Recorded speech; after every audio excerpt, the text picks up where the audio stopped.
All praises due to the Most High, family. We talking Mo football. For newcomers, my schedule doesn't allow me to catch the games live. So I watch the highlights, I review the box score, and I come to you with my perspective. And in general, family, I feel like we've been kind of on point. You know, sports is subjective. But in general, I feel like we've been nailing it with the limited information that we've been had. Now, this team, though, is probably where I've been the most wrong on the season so far. So I just finished watching the Packers beat the Bengals. And my early season take was that the Packers were the cream of the crop in the NFC. Right now, I'd say the top two teams in the NFC are the Lions and maybe the Buccaneers.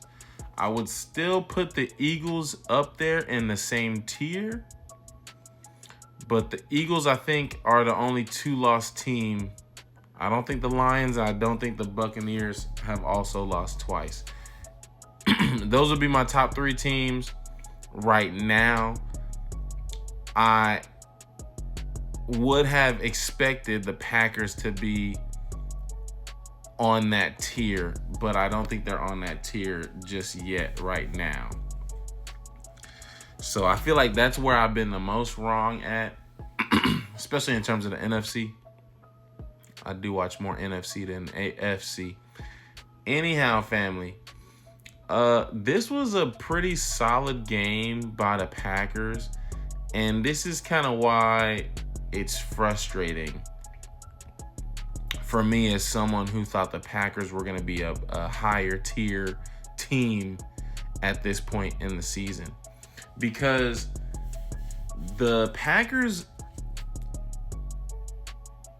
really only struggle when they beat themselves.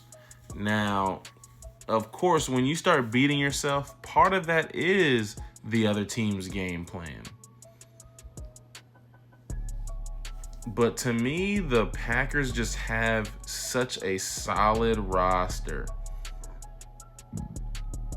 They have such a talent on both offense and defense that to me, it's all about them locking in. Why do they have a close game with the likes of the Bengals? Well, the Bengals did not turn the ball over, and the Packers did. And the Packers had more penalties than the Bengals. Also, the Packers only, even though their rushing game was far superior, I think their running game was twice as good as the Bengals. Even though that was the case, they only outpossessed the Bengals by, I think, 3 or 4 minutes. Now, if you outpass and outrush your opponent, you should be outpossessing them by closer to 8 to 10 minutes. That's like a really dominant time of possession.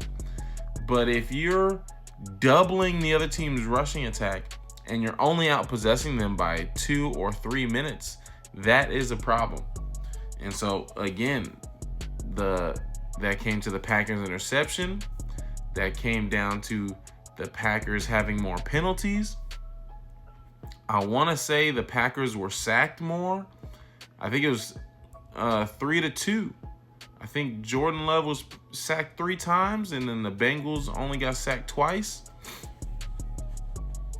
This is how you are involved in a game that looks closer, that was closer than it should have been, and even that the score, it was kind of a closer game than even the score shows. And the score kind of shows a close game, but if you look at when the scores happened and who was always the Packers were always in control.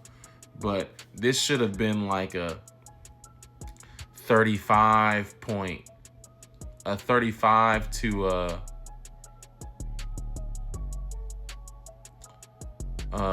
I think the Packers should have had more 35 points to 40 points instead of just putting up like the 27 I think they had. Man, Jordan Love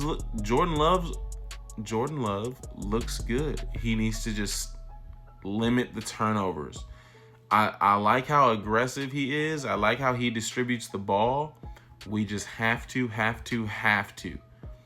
minimize the turnovers. Like, we almost have to eliminate them in terms of competing with the other high-tier teams.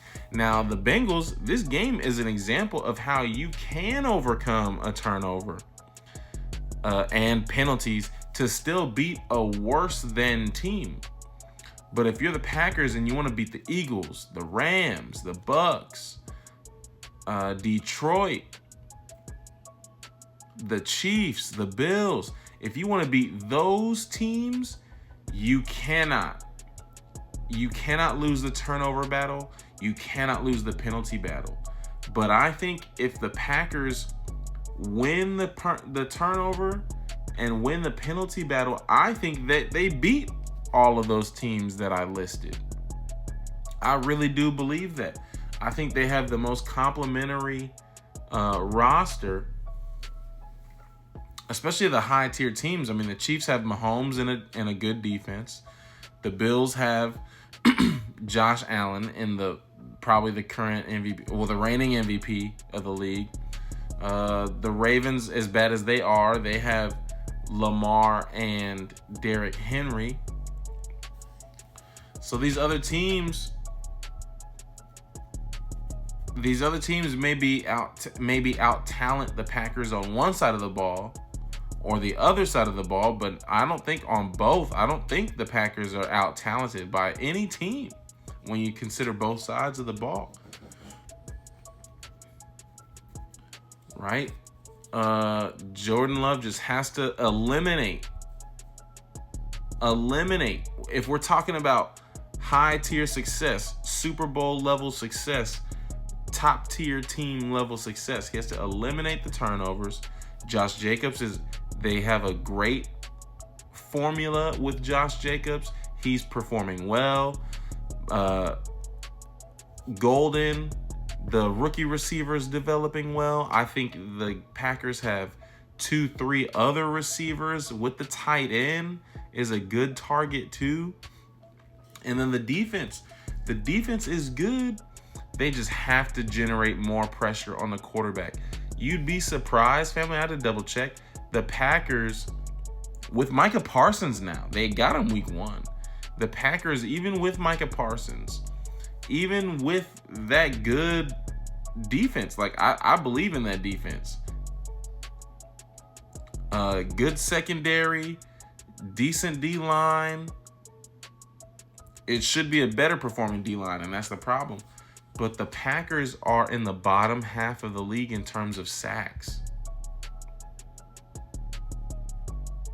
That's where Micah Parsons is supposed to take them to the next level. He's the one, that's low key, not even low key. That's where Micah Parsons has to step up. You got to give the Packers more sacks to allow that secondary to play free and loose, to allow those linebackers to clean up the running game and to create turnovers. So I still have hope for the Packers. They struggle for a while. I think this is a get-right game for them. I really have hope for them deeper into the season, into the playoffs. I think they're set up well. I just think they have to develop, get these in-game experiences, and get their identity lockstep and in motion. But so that's my ideas and thoughts on the Packers, man. If they play in a game not to beat themselves, I think they can play with anybody in the league.